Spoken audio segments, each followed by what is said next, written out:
m'appelle Gaëtan Xaja, j'ai 30 ans et donc j'ai habité en Alsace et maintenant je suis à Tours et je suis footballeur freestyler. Alors c'est du jonglage avec un ballon de foot et puis après on fait plein de gestes.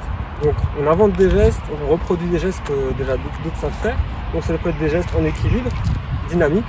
Donc il y a un côté un peu athlétique dans ce sport, mais il y a aussi un côté plus artistique parce qu'on peut faire des gestes plus doux, plus lents. Voilà, donc c'est tout ça, c'est s'amuser avec le ballon finalement. Alors je suis professionnel dans le domaine, donc j'en vis depuis 2014. Donc je fais des démonstrations, alors ça peut être aussi bien pour des tournois de foot, donc des clubs de foot, de l'événementiel, donc ça peut être pour des agences ou alors pour des CE d'entreprise. Et dans les centres commerciaux aussi, ça m'arrive de faire des animations.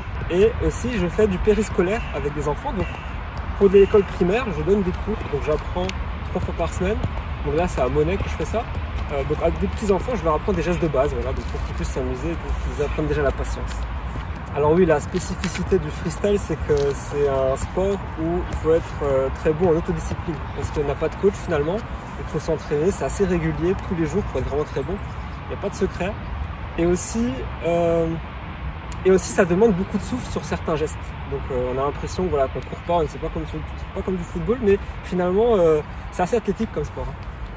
Alors pour les conseils, si on veut être freestyler, déjà il faut bien apprendre à jongler au début. Et après on a beaucoup de tutoriels sur internet, donc on a une chaîne YouTube aussi qui s'appelle Footstyle, on donne des tutos, donc après on apprend les gestes de base comme le tour du monde, etc. Et il faut être patient parce que les gestes ne viennent pas tout de suite, mais à force de persévérance on y arrive. Voilà.